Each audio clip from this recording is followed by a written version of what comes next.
ბრუნდებით რეალურ სივრცეში, რას ნიშნავს მაღალი საზოგადოებრივი ინტერესი, რა შემთხვევაში და რა ამბები შეიძლება განვიხილოთ, როგორც საზოგადოების განსაკუთრებული დაინტერესების საგანი.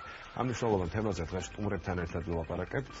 მოგესალმებით, წარმოგიდგენთ ჩვენს სტუმრებს გიორგი დავითური, სულხან სალაძე, მაია მიკაშავიძე, თუმცა მანამდე მერი შეხაშვილი გვეტყვის დეტალებს, რომელიც მუშაობდა. მოგესალმებით, მეც პირველ რიგში მინდა ჩამოვთვალო ის ამბები, ის შემთხვევები, რომელიც მედიის, საზოგადოების და სახელმწიფოს ინტერესის ობიექტი გახდა, ან უბრალოდ გადავწყვიტეთ, რომ ეს მართლა საზოგადოებას აინტერესებს. ეს არის მაგდა პაპიძის, ზურაბ ჟვანიას კაბერების საქმე, რიტუალური მკვლელობა, პირადი ცხოვრების ამსახველი ინტიმური დეტალების კადრები, სატელეფონო საუბრების ჩანაწერები, ელექტრონული პოსტის გასაჯაროება და ასე შემდეგ.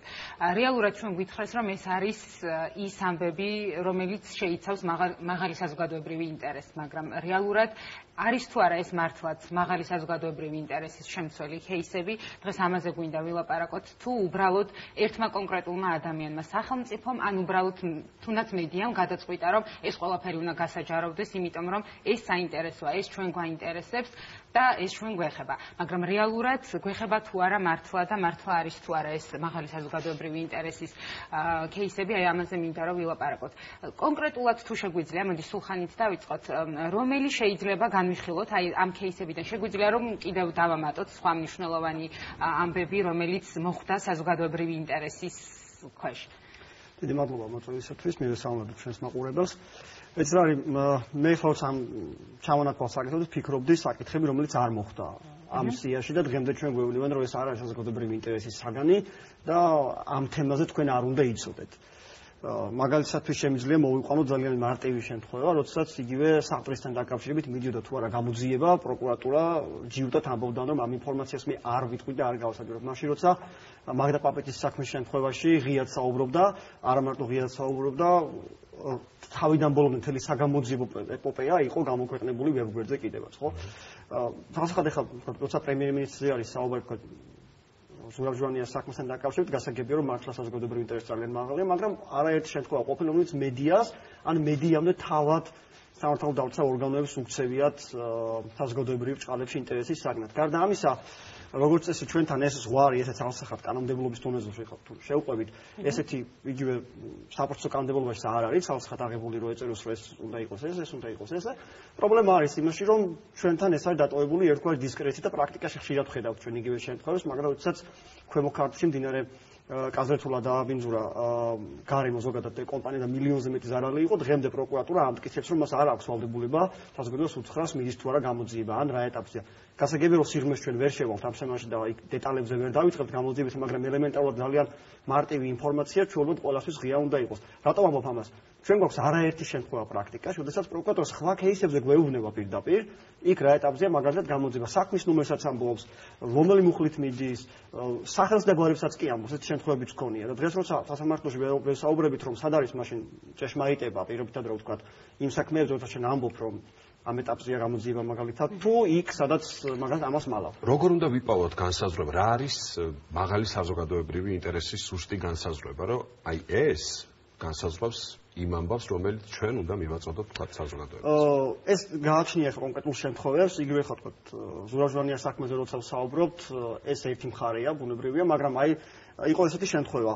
ანუ ეხებოდა ყველას პრაქტიკულად, ერთ-ერთი კომპანია, რომელსაც შემოქონდა ხორცი, ფოტოსპორტში ეს კომპანია შემოტანილი ხორცი შეაჩერეს, აღმოჩნდა რომ ხორცი იყო დამპალი, როდესაც საუბრობდა მედია რომ ვინ იყო ეს კომპანია, ვისაც ეს დამპალი ხორცი შემოქონდა, არაფრით არ ამბობდნენ ვინ იყო ეს კომპანია. სახელმწიფო სტრუქტურები. ამ დროს ჩვენ გვაქვს გონივრული და ლეგიტიმური უფლება ვიცოდეთ რომელი კომპანია ასეთ შემთხვევაში, ვინაიდან საუბარია ჯანმრთელობაზე, საუბარია იმ გარემოზე, რომელშიც ჩვენ ცხოვრობთ და ცხადია უნდა ვიცოდეთ რომელი კომპანია. ანუ ამ ტიპის შეფასება საქართველოში როგორც ეს თუ კი ეს საკითხი ასე რთულად დგება, სამწუხაროდ მე არ მაχνდა პრაქტიკიდან, რომ ასე გახსნილ იყოს. ერთადერთი ეს არის კაბელების საქმე, ალბათ ბოლო პერიოდის მაგალითებს თუ ავიღებთ, თუმცა კაბელების საქმე ცოტა განსხვავებულია თავის სპეციფიკით და ეს ობიექტურმა გარემოებამ მოიტანა, რომ გამხდარიყო ღია. და მე მგონია, რომ ამ ღიაობით უფრო მეტი დააზიანა სახელმწიფომ, ვიდრე შეიძლებოდა რომ ეს საქმე ყოფილიყო ისე გამოძიებული, რომ ნაკლები რეზონანსი გამოეცა. გასაგებია. მაია და გიორგი, როდესაც თქვათ პოლიტიკურ ფიგურას მსახიობს ან მომღერალს ეხება საქმე, მაშინ გასაგებია რომ საზოგადოების რაღაც ნაწილს შესაძლოა აინტერესებდეს ამ ადამიანების ცხოვრება. თუმცა, როდესაც ლაპარაკობთ თქვათ რიგით მოქალაქეზე და უცებ ტელევიზიით თუ სხვა მედია საშუალებით ამ ადამიანის ძალიან დრამატულ პირად ამბებს ვიგებთ და ეს მართლდება ჩვეულებრივ იმით რომ მაღალი საზოგადოებრივი ინტერესი არსებობს რამდენად სწორია ეს ხანდახან მგონია რომ ამ ტერმინის რაღაცა სწორხაზოვანი გაგების მსხვერპლები ვართ ყველანი რომ აი რაღაცა თუმცა თუ თქვათ ცოტა გვერდიდან შევხედავთ ამ ამბავს ხო აღმოვაჩენთ რომ ვიდრე მედია არ მიაწვის ამ პირად ამბებს მაყურებელს მანამდე მაყურებელს სულაც არა აქვს ის განცდა რომ არიქა მან ეს ამბავი უნდა იცოდეს ხო აი სად უშვებთ შეცდომას აი ამ რაღაცა ბევრი ამბების ჯაჭვში როგორ უნდა მივდიოთ მოვლენებს ისე რომ ერთის მხრივ თქვათ მივაწოდოთ მაყურებელს ინფორმაცია თუ თქვათ მედიის კონტექსტში განვიხილავთ ამ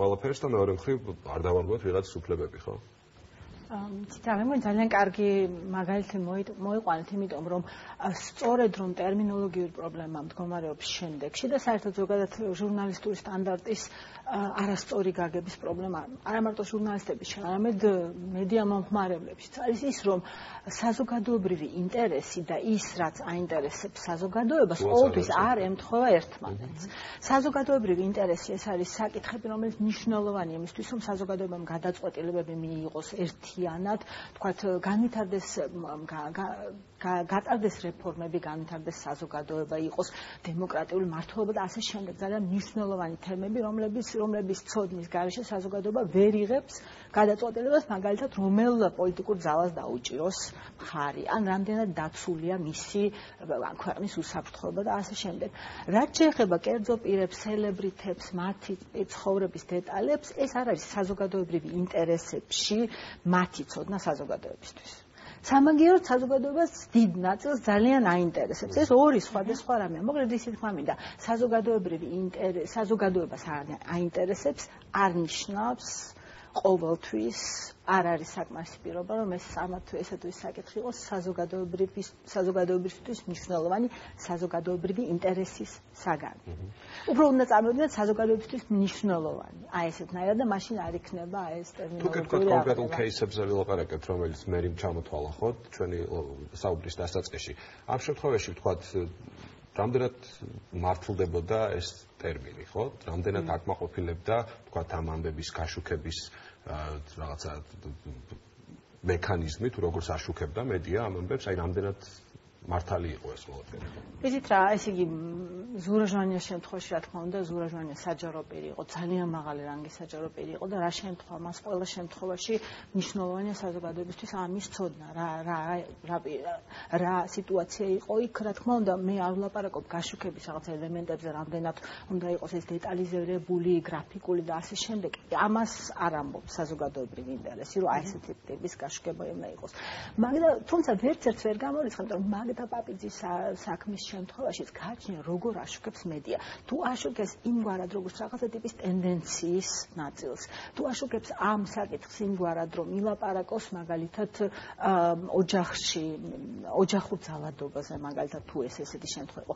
მოკლედ ისე თქვა მინდა, იცით შეიძლება ერთი და იგივე საკითხი გააშუქო იმგვარად რომ წამოწიო ძალიან მნიშვნელოვანი თემები. ან მაგალითად აი ეს მკვლელობა, საშინელი მკვლელობა, რომელიც თქვათ რაღაც სექტას მიაწერეს და ასე შემდეგ, ამ შემთხვევაშიც თუ თქვათ დაცულია ყველანაირი სტანდარტი, შესაძლებელია ეს იმგვარად გააშუქო, რომ მართლაც დააკმაყოფილოს, გახდეს საზოგადოებისთვის მნიშვნელოვანი ამგვარი ინფორმაციის მისწოდება. თუმცა შეიძლება გააკეთოს სენსაციურად და ამ შემთხვევაში შეიძლება ძალიან დიდი ინტერესიც მიიპყრო, მაგრამ ეს არ არის საზოგადოების ინტერესებში გაშუქების შემთხვევა. რეიტინგია, მაშინ რეიტინგია მხოლოდ ინტერესი. ჩვენ ახლა ვლაპარაკობთ იმაზე მედია როგორ უნდა აშუქებდეს, მაგრამ ამ შემთხვევაში როგორია კანონის როლი? ანუ კანონმა უნდა დაარეგულიროს თუ არა და უნდა იყოს თუ არა განსაზღვრული, თუნდაც მედიასთან მიმართებაში, თუნდაც კერძო ერთ ინდივიდუალურ ადამიანთან მიმართებაში უნდა განისაზღვრებოდეს თუ არა, რისი გასაჯაროება შეუძლია, რისი არ შეუძლია და ზოგადად რა არის კანონის კუთხით? აი სულხანი ამბობდა, რომ არ არის ეს ყველაფერი ესე ნათლად გაწერილი, რა არის კანონის ხედვა საჯარო ინტერესთან დაკავშირებით? ყოველისა მადლობა მოწვევისთვის. კანონი, ანუ როგორც უხანო აღნიშნა, საჯარო ინტერესი არის ისეთი, რომელიც ესეთ განსაზღვრული და პირდაპირ ჩამოყალიბებული ცნება, რომელსაც დავხედავთ და ვიტყვით, რომ მე მოვარგებთ რამე кейს და ეს кейსი ესეთი, ეს кейსი ესეთი არ არსებობს. რომელიც პირდაპირ გვეტყვის პასუხს და უნდა შევაფასოთ ყოველ კონკრეტულ შემთხვევაში. რაღაც საკითხი რაღაც საზოგადოებაში შეიძლება პასუხობდეს პირობითად საჯარო ინტერესის ტესტის მოთხოვნებს, რაღაცა საკითხი რაღაც საზოგადოებაში არ პასუხობდეს. ამ შემთხვევაში საჯარო ინტერესზე საუბრობ, არ ჩავყვები იმას, რომელ კანონმდებლობაში როგორ შეიძლება იყოს განსაზღვრული. რაც შეეხება მედიის ნაწილს, ზოგადად თავარი მიდგომა, რაც შეიძლება ამ საჯარო ინტერესთან დაკავშირებით გავმიჯნოთ, არის ერთი მიდგომა ის, რომ სახელმწიფო უფლებამოსილია შემოიტანოს გარკვეული შეზღუდვები, გამოხატვის თავისუფლებით შესაზღუდად, იმის გამო, რომ მაგალითად, რაზეც თქვენ ისაუბრეთ, ობიექტური საჯარო ინტერესი, ეს დაიცვას რეპრესიული მექანიზმების საშუალებით. მაგალითად, მედია თუ რაღაცა საკითხს პირობითად პირადი ცხოვრების ამსახველ გარკვეულ კადრებს გაავრცელებს, სანქციები გამოიყენოთ და ასე შემდეგ. და მთავარი მიდგომა ფუნდამენტი ამისი არის ის, რომ სახელმწიფოს შეუძლია თქვას რა არის ობიექტურად საზოგადოებრივი საჯარო ინტერესი. მეორე მიდგომა არის, რომ სახელმწიფომ ეს არ უნდა თქვას და მეორე მიდგომა არის, რომ მედიამ თვითონ უნდა გადაწყვიტოს, იქნება ეს თვითრეგულირების ფარგლებში, იქნება ეს თვითრეგულირება, გარე თვითრეგულირება, შიდა თვითრეგულირება, უმნიშვნელოა ეს ნაწილი უკვე. მედიამ თავისი სარედაქციო პოლიტიკის ფარგლებში, თავისი პროფესიული ეთიკის შესაბამისად უნდა გადაწყვიტოს ყველა კონკრეტულ შემთხვევაში რაც გააშუქებს და ამაში სახელმწიფო არ უნდა ჩაერევოს. ეს რაც შეეხება მედიას, მაგრამ სახელმწიფო რას აკეთებს ამ დროს? სახელმწიფოც ხო იღებს გადაწყვეტილებას რაღაც კონკრეტულ ინფორმაციაზე, რომ უნდა გასაჯაროვდეს, რაღაც ნაწილზე რომ არ უნდა გასაჯაროვდეს. ის მაინც ხო შეიძლება რომ კანონით იყოს დარეგულირებული, რა შეიძლება იყოს საჯარო ინტერესის საგანი და რა არა. სულ სხვა შემთხვევაში ორი ნაწილად უნდა გავმიჯნოთ. პირველ რიგში როცა ვსაუბრობთ რაღაცა ინფორმაციის საჯაროებაზე თუ არასაჯაროებაზე. პირველი ნაწილი ეს არის, როცა ინფორმაცია დაცულია კერძოდ, ანუ კერძო ინსტიტუტებში, პირობითად პირად საკუთრების ნაწილში ეს თუ მაგალითად კლინიკებში და ასე შემდეგ. მეორე ნაწილი არის, როდესაც ამას ინახავს სახელმწიფო. როდესაც ამას ინახავს სახელმწიფო, აქ წარმოიჭრება ორი საკითხი. პირველი საკითხი არის ის ყოველთვის რას უნდა ინახავდეს, საერთოდ უნდა ინახავდეს თუ არა სახელმწიფო ინფორმაციას, აქვს თუ არა ამ ინფორმაციის შენახვის უფლება. იმიტომ რომ არ შეიძლება სახელმწიფო ყველაფერს მოკიდოს ხელი და შეინახოს, რაც მოუნდება, ანუ ყველაფრის მონაცემთა ბაზა შექმნას. და მეორე საკითხი, როდესაც სახელმწიფოს ეს ლეგიტიმურად აქვს და ამ შემთხვევაში ჩავთვალოთ, რომ აქვს ლეგიტიმურად, მას სჭირდება ეს და ამ ინფორმაციის შენახვა გამართლებულია, რა შემთხვევაში უნდა გაასაჯაროს. აქ ჩვენ მოვდივართ ორი ძალიან მნიშვნელოვანი სიკეთის დაპირისპირების წინაშე. ერთი ეს არის პირობითად დავარქვათ ამას პირობითად პერსონალური მონაცემები, რომ პერსონალური მონაცემები იქნება ეს შეიძლება იყოს საგადასახადო საიდუმლოება, შეიძლება იყოს კომერციული საიდუმლოება. მეორე მხარეს ამას დავარქვათ გამოხატვის თავისუფლება. როდესაც საზოგადოებას აქვს ინფორმაცია და ამ შემთხვევაში ვისაუბროთ საჯარო ინფორმაციის გაცემის კონტექსტში, როდესაც საზოგადოებას იქნება ეს მედია საშუალება, კერძო პირი, ფიზიკური პირი თუ იურიდიული პირი აქვს უფლება მიიღოს ეს ინფორმაცია. ბუნებრივია სახელმწიფოს აქვს უფლება დაარეგულიროს თუ რას გასცემს ის თავისი საჯარო დაწესებულებიდან, მაგრამ ეს რეგულირება სახელმწიფოს უფლება დაარეგულიროს არ ნიშნავს, რომ ყველაფრის გაკეთება შეუძლია ამ მიმართულებით, იმიტომ რომ ინფორმაციის მიღება სახელმწიფოდან, განსხვავებით კერძო კომპანიებისგან, დაცული არის კონსტიტუციით და ეს არის სახელმწიფოს გამჭვირვალობისა და ანგარიშ ვალდებულების მთავარი გარანტი და იმავდროულად სახელმწიფოს კონტროლის მთავარი ბერკეტი საზოგადოების ხელში. სულხან, თქვენ ამბობდით, წეგან რომ არის შემთხვევები, როდესაც ის ინფორმაცია, რომელიც შესაძლოა რომ იყოს საზოგადოებრივი ინტერესის საგანი, ხანდახან ხელმიუწვდომელია საზოგადოების. ხო, არავინ არ უყვება მათ ამ ამბავს. როგორ შეიძლება რომ ეს მოგვარდეს? აი, გიორგიც ამბობდა ახლა, რომ ხანდახან საჯარო ინფორმაცია არ არის ხელმისაწვდომი, ხო? როგორ შეიძლება კანონში გაიწეროს, ან რა ფორმულირება უნდა არსებობდეს საიმისოდ, რომ ის ინფორმაცია, რომელიც ნამდვილად უნდა იყოს, თქვათ, ხო, ძართული ნათქვამი ნამდვილად უნდა იყოს, მაგრამ რაც შეიძლება რომ საინტერესო იყოს საზოგადოებისთვის, იყოს ხელმისაწვდომი, ხო? მე მგონია, რომ შეიძლება ერთგვარი გამოსავალი იყოს გარკვეული ტესტის შემოტანა მექანიზმის, რომელიც ყოველ ინდივიდუალურ შემთხვევაში შეფასების კატეგორია გახდება და ამ შეფასების საფუძველზე გადაწყდება თუ კი ისეთი ინფორმაცია, რომელიც აპრიორი არ ითვლება რომ ღია ინფორმაციაა, მაგრამ მართლა რეალურად საზოგადოებრივი ინტერესი არსებობს ამ თემისადმი და სასუსლოდ მნიშვნელოვანია, შეიძლება რომ ეს ინფორმაცია ღია გახდეს და ყველა მიცოდეს, ასეთ შემთხვევაში ამ რეჟიმში გადაწყდეს რომ ეს ინფორმაცია უნდა გახდეს ღია. დღეს ჩვენ პრინციპში დამოკიდებული ვართ ძირითადად როგორც წესი ჩინოვნიკების კეთილნებაზე თუ კი საუბარია სახელმწიფო სტრუქტურებზე, ისინი თავად წყვეტენ რა ნაწილში უნდა იყოს ინფორმაცია ღია, ისევე როგორც თავად წყვეტენ რა ნაწილში უნდა დახურონ ინფორმაცია. გასაგებია რომ კანონმდებლობა არეგულირებს გარკვეული ტიპის ინფორმაციის აჯანყებულ მიჩნევასაც და ღიაობის სტანდარტსაც და წესსაც, მაგრამ ამის მიღმაც არის გარკვეული მოქმედებები, რომელიც გასულია კონკრეტული რეგულირებიდან. და რა იწევს ამას, რატომ არის გასული? მე ვფიქრობ, რომ ზოგადად იცით რა არის. ეხლა ჩემი პრაქტიკიდან გამომდინარე, რასაც მე ვაწყდები და როგორც წესი ესეთი ინფორმაცია, რომელზეც ამბობენ, რომ ეს ინფორმაცია დახურულია, ამ ინფორმაციაზე ვთქვათ, არ არის ცნობა და რეალურად ეს არის დაკავშირებული ხშირად კონკრეტულად რომელიმე სახელმწიფო სტრუქტურასთან და მათ მონაწილეობასთან, მათ როლთან ამ თუ იმ პროცესში და ამ ინფორმაციის ღიობა და საჯარო მათთვის ნაკლებად საინტერესო, ნაკლებად ვთქვათ დადებითი რაღაც მომგებიანია, ხო? უფრო ეს მგონია პრობლემა. მაგრამ აქ ერთ საკითხს უნდა შევეხოთ კიდევ არსებობს სამწუხაროდ დიდი ხანია უკვე ეს გაჩერებული ეს პროცესი ინფორმაციის თავისუფლების აქტის კანონის პროექტის პირველადი ვერსია და სწორედ ის კანონპროექტი ოდესმე გახდება კანონი ბევრ ამ ტიპის პრობლემებს მათ შორის ტესტის ნაწილშიც ბევრ ამას მოაგვარებს. შეიძლება თუ არა სულხან ეს მედიას ინფორმაციის თავისუფლების კანონი. ან მოხდება თუ არა რაღაცნაირად სახელმწიფოსთან ერთად მედიის რეგულირებაც, იმიტომ რომ დღეს გვყავს ქარტია, რომელიც მხოლოდ შენიშვნით შეიძლება შემოიფარგლებოდეს და არანაირი სანქციები მედიაზე არ ვრცელდება. ეს ცალკე ამბავია, უნდა გავრცელდეს თუ არა, მაგრამ მოიჭირთ ვთქვათ, რომ ეს ამ კანონის მიზანი აბსოლუტურად სხვა რამ არის, დაწესებულებებიდან ინფორმაციის მოპოვება, წყობა, პროაქტიული გამოქვეყნება, იქ სხვადასხვა ინსტიტუციების შემოტანა, რომელიც უნდა უზრუნველყოს სწორედ ესეთი რთულ შემთხვევებში საკითხების გამიჯვნა და შეფასება, ეს ინფორმაცია უნდა გახდეს ღია თუ არ უნდა გახდეს, რომელიც იკეთია უპირატესი კერძო ამ შემთხვევაში, თუ საჯარო ინტერესი არის უფრო აღმატებული კონკრეტულ შემთხვევაში. ამ კანონის რეგულირების სფერო უფრო ეს არის ნაკლებად პრინციპში მედიასთან. თქვით რომ შეჩერებულია, ხო, ამ კანონის განხილვა. ანუ რა მიზეზი რა არის და თქვათ როგორ შეიძლება. ხო, ეს არის საინტერესო საკითხი, იმიტომ რომ ეს 2 წლის წინ მომზადდა დაახლოებით ეს კანონპროექტი, IDFI-ც იყო ჩართული, ერთ-ერთი თქვათ წამყვანი ორგანიზაცია იყო, ისე როგორც ჩვენი ორგანიზაცია, SAIA, სხვა ორგანიზაციები, მონაწილეობდა იუსტიციის სამინისტრო ანალიტიკური დეპარტამენტი და პრინციპში შეფასებული როგორც საუკეთესო კანონით უკვე მიღებული იქნება სოფლის მასშტაბით სამეულში იქნება ინფორმაციის თავისუფლების მიმართულებით, მაგრამ 2 წელია უკვე ეს კანონპროექტი დევს იუსტიციის სამინისტროში, არ გასულა არც მთავრობაზე, არც შესაბამისად არ გასულა არც პარლამენტში და მიზეზად ხშირად ვისმენთ იმას, რომ იქ ვთქვათ, ბევრ კანონში პარალელურად ცვლილებებია საჭირო, გარკვეული მომზადება ჭირდება ამ სამუშაოებს, მაგრამ რეალურად მოცემულობა არის, რომ 2 წლის განმავლობაში ეს საკითხი არ დაიძრა ერთი ადგილით. და პოლიტიკური ნებაა. დიდად ეს არის პოლიტიკური ნების პრობლემა, იმიტომ რომ ეს ვრცელდება ისეთ დაწესებულებებზე, მათ შორის ეს ტიპის ინფორმაციის ღიობაზე, რომელიც დღეს მეტწილად არის დახურული, ან ჩვენ გვეუბნება, რომ ჩვენზე არ ვრცელდება ამ ღიაობის სტანდარტი. მაია, ისე მედია გაშუქებას რომ ვიუბრუნდეთ, ერთია ამბის მოყოლის დაუოკებელი სურვილი, რომ ვიღაცას რაღაც სიახლე უთხრა და მეორეა ადამიანის პირადი ცხოვრების ხელშეუხებლობა, უდანაშაულობის პრეზუმპცია, უსაფრთხოება და ასე შემდეგ, ხო? მნიშვნელობა აქვს იმას, რა ტიპის ამბავს ვაშუქებთ ჟურნალისტები. ამ შემთხვევაში როდის არის გამართლებული, რომ მაღალი საზოგადოებრივი ინტერესის საბაბით, მოტივით გააშუქო ჟურნალისტმა ესა თუ ის ამბავი? როდის არის ეს გამართლებული? ჟურნალისტები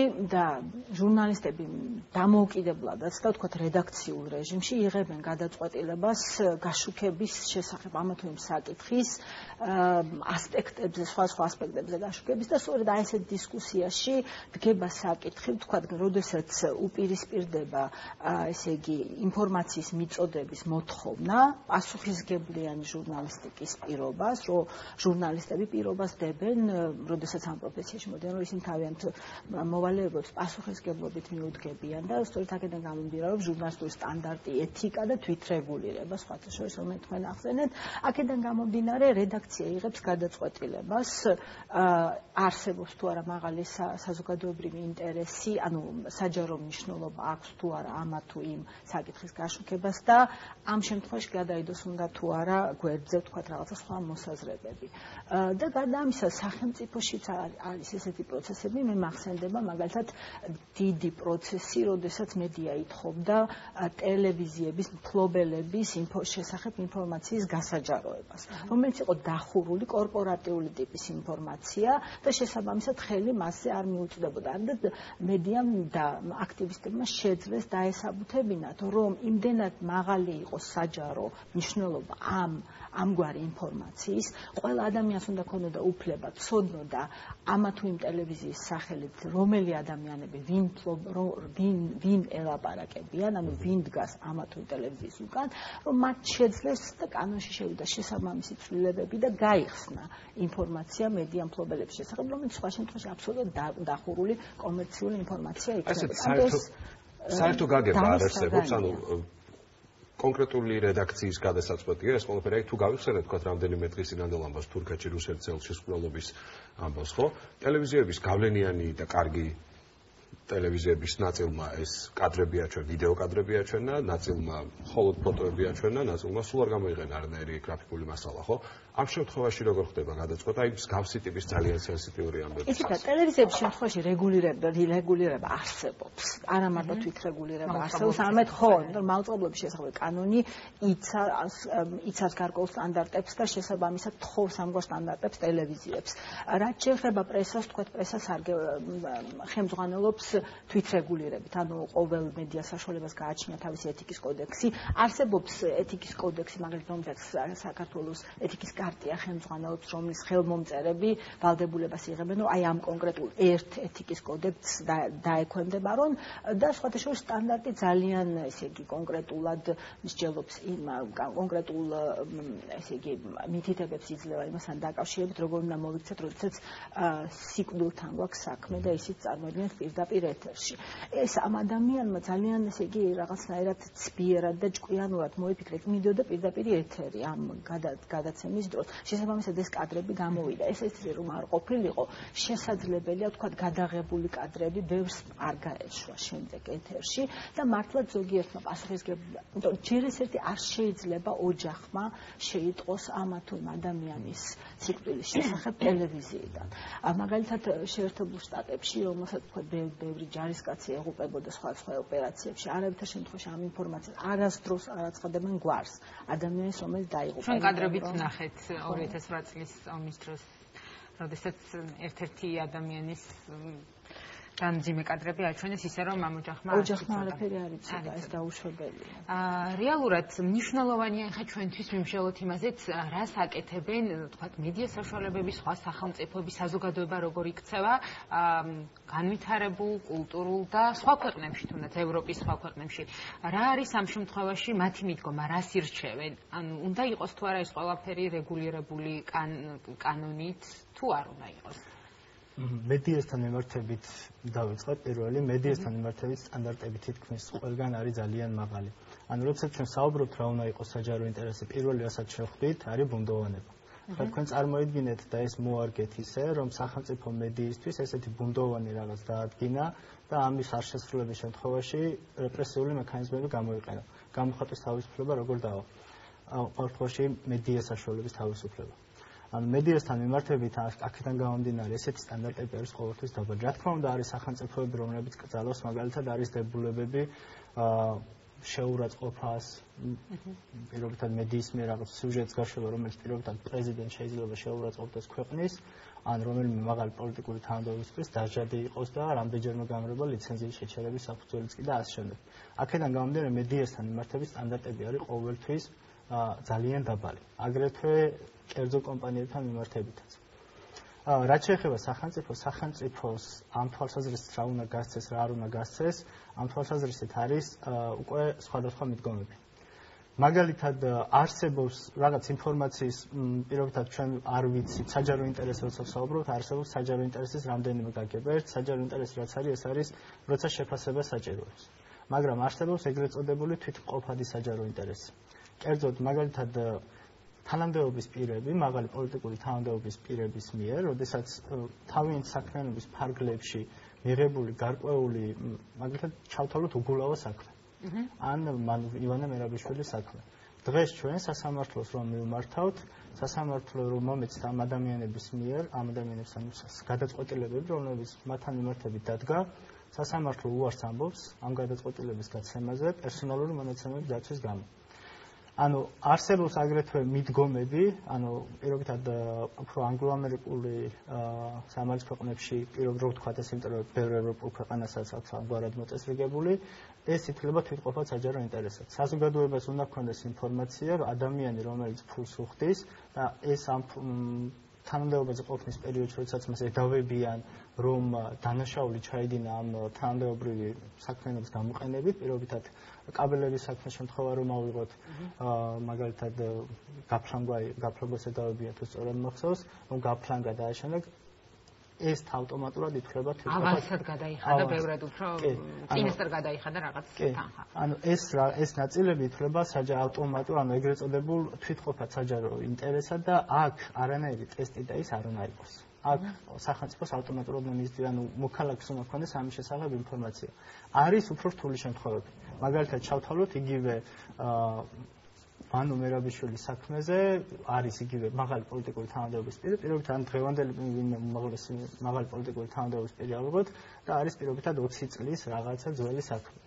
აქ უკვე ცოტა იყოფა მიდგომები. მაგალითად, ჩვენი კანონმდებლობა უფრო არის ორიენტირებული პირადი ცხოვრების დაცვაზე, ბევრი საუბრობთ ამ იმაზე, მიდგომებზე თვითონ ძალიან რთულია რაღაც ერთი კონკრეტული მიდგომის ჩამოყალიბება, მაგრამ თავისთავად ის, რომ საქართველოს ეს პრობლემა არის, ამას თითქმის ყველა აღიარებს და გარკვეულ მოწესრიგებას საჭიროებს.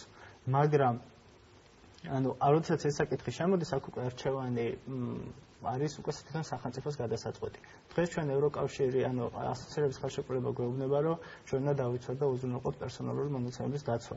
მაგრამ ის კონკრეტული მექანიზმები და ამავდროულად ეს როგორ უნდა გავაკეთოთ, რაღაცები არის თვითონ სახელმწიფოს არჩევანი.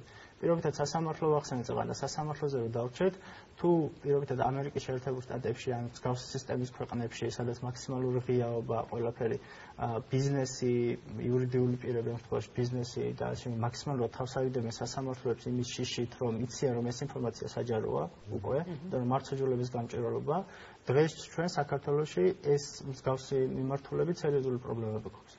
მაგალითად, იურიდიული პირების პერსონალური მონაცემების დაცვების გამო ამბობენ უკვე უარს სასამართლოები. როცა პირიქით ყველაზე მაღალია, როცა ბიზნესი მონაწილეობს სასამართლო დავაში, პოტენციური კორუფციის რისკები და ასე შემდეგ. ამით იმის თქვა რომ შევაჯამო ერთიანი მიდგომა ამ თვალსაზრისით არ არსებობს. არის გარკვეული ძალიან მარტივი შემთხვევები, როდესაც თქვით პირობითად საჯარო თანამდებობის პირი საჯარო უფლებამოსილების ფარგლებში განხორციელებული გარკვეული მოქმედებების და მოქმედებებთან დაკავშირებით. მაგრამ არის რთული შემთხვევები, როდესაც ამ შემთხვევებამდე მივდივართ, უნდა ვიყო ძალიან ფრთხილად. მთავარი მიზეზი არის ის, რომ სახელმწიფოს ყოველთვის ურჩევნია დარჩეს დახურულად, თავის შესახებ გასცეს რაც შეიძლება ნაკლები ინფორმაცია და ამ დროს ამ ინფორმაციის ღიად, ანუ რაც შეიძლება მეტი და ბუნდოვანი საფუძვლების მიცემა იმისთვის, რომ დახუროს ეს ინფორმაცია, სახელმწიფო ამას ყოველთვის გამოიყენებს.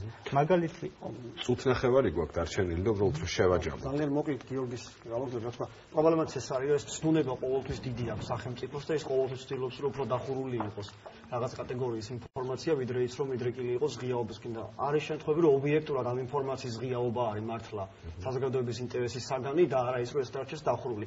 ბევრ შემთხვევაში თავად ინფორმაცია რო ღია იყოს, უფრო ნაკლები ზიანი ადგება სახელმწიფოს, ვიდრე ის, რომ ამ ინფორმაციას ყურავს. ერთ მაგალითს მოვიყვან. პრემიების თემა, რომელიც SAIA-საც და IDFI-საც ჰქონდა, ეს შემთხვევა, როდესაც რამდენიმე წლის შემდეგ გავიგეთ ჩვენ შინაგანსაკუთრების სამინისტროში თანამდებობის პირებმა რა ოდენობის პრემია აიღეს. ის პრემიის თანხა, რომ თავიდანვე გამხდარიყო ცნობილი, ამას არ მოყვებოდა არც სასამართლო, არ მოყვებოდა არც აღსრულება, არ მოყვებოდა არც პროკურატურაში განცხადების და ანუ როდესაც ინფორმაცია გამოვიდა, აპრიორი უკვე ზიანი მიადგა სახელმწიფო სტრუქტურას, მოხდა მისი დისკრედიტაცია, ხო?